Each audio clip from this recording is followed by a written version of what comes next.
मंडळी, स्टार प्रवाह परिवार पुरस्कार 2025 हा सोहळा 16 मार्च रोजी प्रसारित करण्यात आला। या सोहळ्यात ज्या कलाकारांना पुरस्कार प्रदान करण्यात आला त्यांचे चाहते सोशल मीडियावर अभिनंदन करणाऱ्या कमेंट करत आहेत, तर ज्या सदस्यांना पुरस्कार मिळाला नाही त्यांच्या चाहत्यांनी नाराजीही व्यक्त केली आहे। अशाच काहीशा नाराजीच्या कमेंट प्रेमाची गोष्ट फेम मुक्ताच्या फोटोवर देखील आल्या आहेत। सर्वोत्कृष्ट पत्नी हा पुरस्कार यावेळी विभागून देण्यात आला। लक्ष्मीच्या पावलांनी या मालिकेतील कला म्हणजेच अभिनेत्री ईशा केसकर आणि प्रेमाची गोष्ट मधील मुक्ता म्हणजेच अभिनेत्री स्वर्धा ठिगळेने सर्वोत्कृष्ट पत्नीचा पुरस्कार जिंकला। स्वर्धाला हा पुरस्कार मिळाल्यानंतर स्टार प्रवाहानं शेअर केलेल्या सोशल मीडिया पोस्टवर अनेकांनी तेजश्री प्रधानविषयी कमेंट केली आहे। खरं तर पुरस्कार तेजश्रीलाच द्यायला पाहिजे।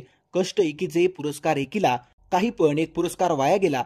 तेजश्री या पुरस्कारासाठी पात्र आहे। वर्षभर तेजूनं काम केलं। मुक्ता या पात्रात तिनं जीव ओतला आणि 50 एपिसोड करून अवॉर्डही जिंकला। स्टार प्रवाह काय करताय तुम्ही? हिला तेजश्री सारखी ऍक्टिंग सुद्धा जमत नाही। हा पुरस्कार तेजश्री ताईचा आहे। हा सोहळा अजिबात आवडला नाही, अशा कमेंट प्रेक्षकांनी केल्या आहेत। दरम्यान स्वर्धाला पाठिंबा देणाऱ्या देखील काही कमेंट आल्या आहेत। त्यापैकी एक म्हणजे, अभिनंदन स्वर्धा, हा पुरस्कार तिच्या कामगिरीसाठी नाही तर धाडस आणि आत्मविश्वासासाठी आहे। तेजश्री सारख्या व्यक्तीची जागा घेणं हा विनोद नाही। सर्व छळ आणि त्रासाचा तिनं किती विनम्रपणे आणि संयमानं सामना केला यासाठी हा पुरस्कार आहे। मंडळी, तुमचं या सगळ्यावर काय मत आहे ते कमेंट करून नक्की कळवा आणि अशाच बातम्यांसाठी चॅनल सबस्क्राईब करा।